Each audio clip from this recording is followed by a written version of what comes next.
everyone, I am Hannah Nelia Shanes. I am Juvenile A. Katipay. I am Angel Diopolo. I am Irene Joy Guzman from the Bachelor of Technology and Livelihood Education 2. From City of Wild Wild Campus, let us discover how our local history shaped our identity and community today. And you want to know about the history here in the municipality of Sambuan? Alina, magsuri-suri ta sa municipality of Sambuan!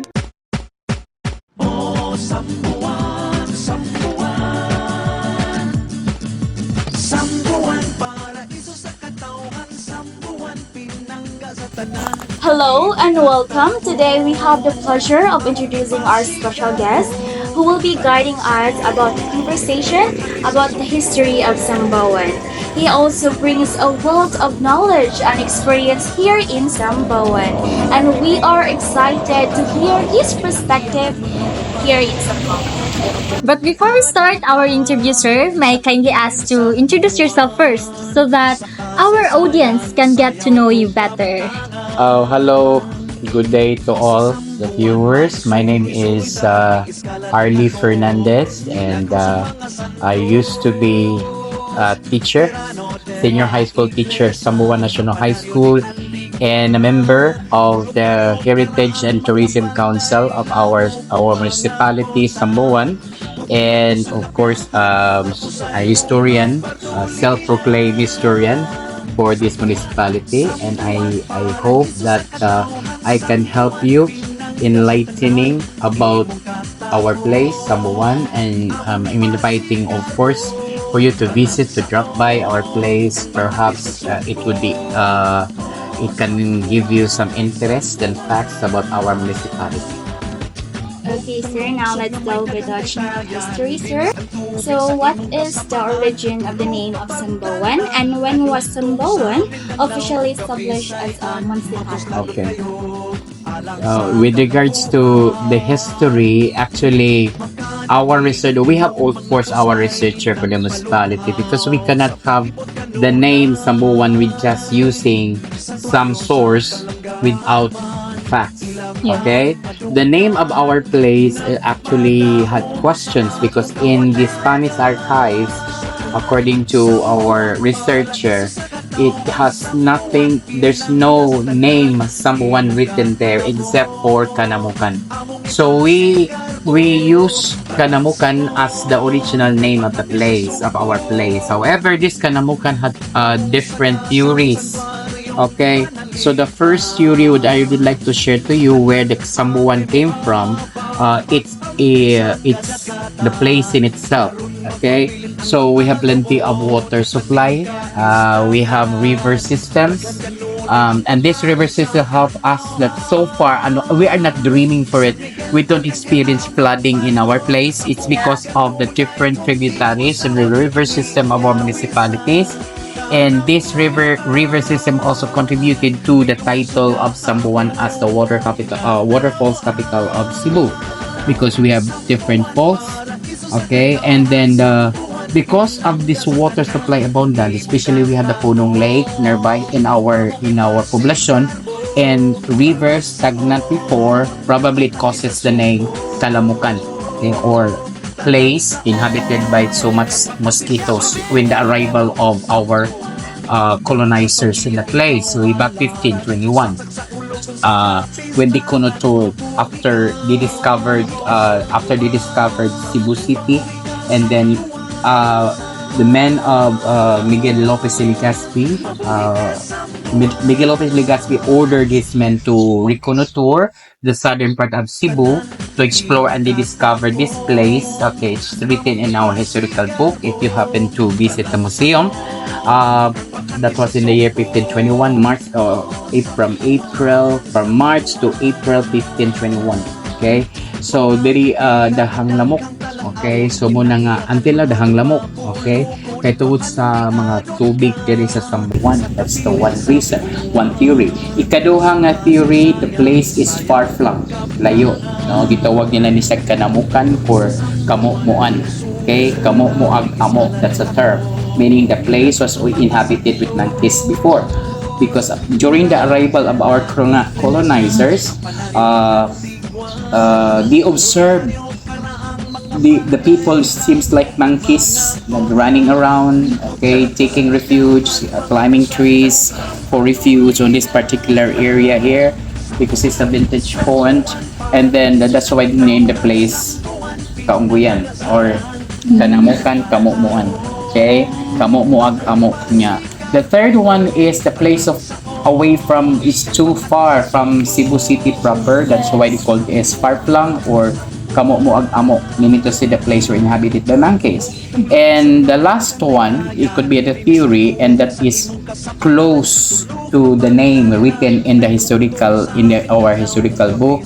The name itself connotes ownership. Most of the name of our barangays is connoting ownership. Okay, and one of which is the Juan de Aguirre de la Ciudad del Nombre de Jesus. That's the name. When Juan de Aguirre used to be the manager, the controller of Sambuan before, Juan de Aguirre. So Juan de Aguirre, if you talk about connotes about ownership, Kang Juan. So probably Sambuan developer word Kang Juan Sambuan, because after Encomienda Kanamukan, it was later known as Elias Sambuan, referring to the former owner of the place of the Encomienda, Juan de Aguirre. So that's very close, no? So muna kikuhaan siguro og name nga Sambuan. Okay, unlike and then there are other name barangays connoting ownership like Kang Bikong, Kang Nyurong, we have Kang Wakwak, used to be name of Monteverde before. Okay, so there are so many places in place, not only barangay but cities, and each barangay connotes ownership. Okay, that's the story of the name Sambuan. So, thank you, sir. So, since landmarks and heritage plays a vital role in our municipality of Yes, it Sambuan, is. what is the story behind the Saint Michael the Archangel Parish in Sambuan? I just refer the previous notes that I sent it to you. The structure. Why is it considered as second oldest? Because the structure in itself is very. It's not baroque. It's very simple structure. In fact, our retablo, if it is open now, we will have to go there. The retablo is very simple compared to other, shall we say, later parts of the churches built in the islands of Cebu. We have the very simple structure, and yet it's made out of Mampostura stones. You see, Mampostura, these are coral stones, no? The brain coral stones, the Mampostura stones, like that. Okay, and then the story behind is that those who could not pay the taxes attributed to in the place like Alegria, because Sambuan or Encomienda Kanamukan comprises Alegria, Malabuyok, Kinatilan, and San Sebastian. San Sebastian is the smallest pueblo so far.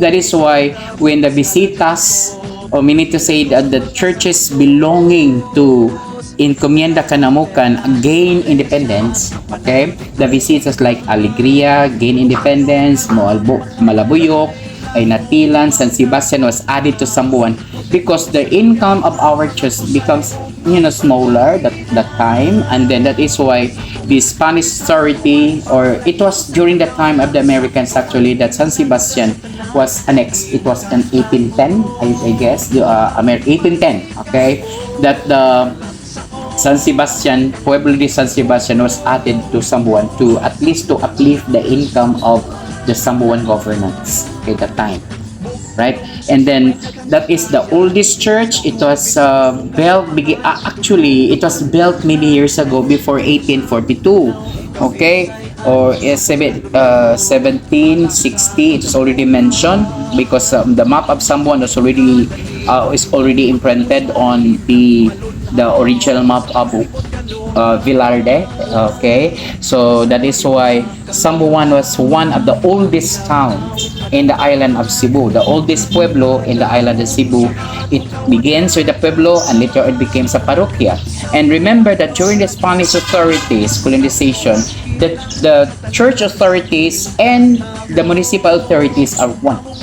Okay, so perhaps the pray or the fathers before assigned to a municipality was also served as the head, okay, of our municipality. There was no separation yet because the church and the local government is one at the time. Okay, so that is the only church built, and the later parts we built the stone church in San Sebastian. Okay, so San Sebastian is the biggest barangay, not biggest barangay. Actually, in terms of lot, total land area, the biggest is Sumangpas. San Sebastian is the second populated. That is why they have also built their own church there in San Sebastian. Now let's move on to the historical events. Did I answer you well? Monument facing dito. Unya gihimo po siyang sambayanan, sa mga apartment siya, so nahimo siyang sambayanan. Unya na lang yung mga dili maayog kinamot nga usay guba ang glasses, giguba, gitangtang, unya gibutang bungot-bungot, kaya giduangan ba usay tawagan na vandalism. So ni decide lang ato local government nga ato lang tangtangon. So this one makita nato ang muna siya Campanario de Antigua or the Antique Belfry. So or watchtower. No, actually girehab ni siya again by the help of Governor Gwen Garcia during the time of Father Mejia. Nya kanang mga kahay gigamit kung usa iyang structure mo ra poy gipuli. Okay nya kay naa magud ni siya karaan nga kampana before unya basin during the time of the Americans ay palandong ta during the times of the Americans, they love to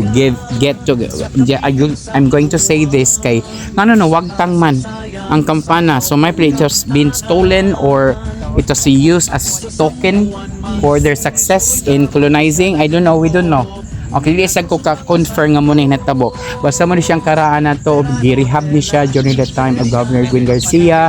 Unya, pwede ni siya masakan actually. Kung ganahan mo musak ka, mananghid ta sa office of the convent kana dito ang Yahweh, dili sa munisipyo. However, makinalan ta og guide mo saka sa taas kay dili gabok okay ra step kayo ang hagdanan niya open ni siya before nya karon na may mga bata magsaka magdagandagan ani dagandagan so because of for hazardous event di close na lang ang dili lang siya open for public but before di open Dili siya magabok, sir. dili so ang ato rin yung kontra na earthquake. Earthquake. Okay. So this is the Campanario Escala de Jacob. Ito nga portion sa ubos mo na nakuha na to siya kay giguba for national widening. So kung padayon na po another na sa portion na makat kung i-widening na po siya 10 meters from the middle each side. So muna yung hitabo Campanario muna siya ang kanang Escala de Jacob. Now for the purpose of preserving pwede siya tang mo nang kabiran siya simento. Okay, but actually kung imo nang tikon makita gyud mo ang original stones.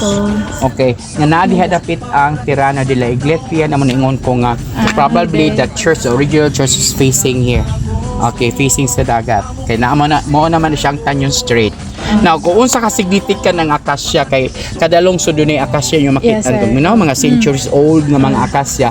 Kanang akasya symbolizes the power of the Spaniards.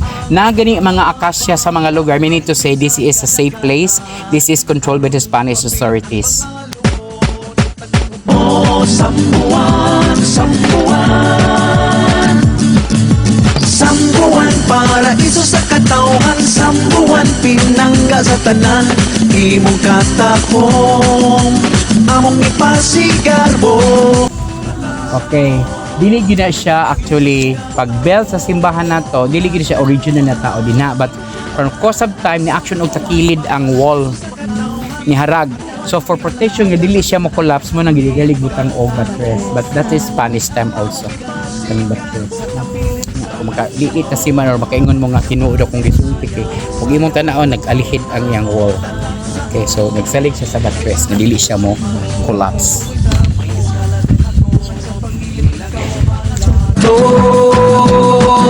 Terano de la Iglesia, Campanario de Antigua, voluntaryo karaang mga balay, langop ug mga kota, puting bato sa lapyahan, mga pusay ug magparduli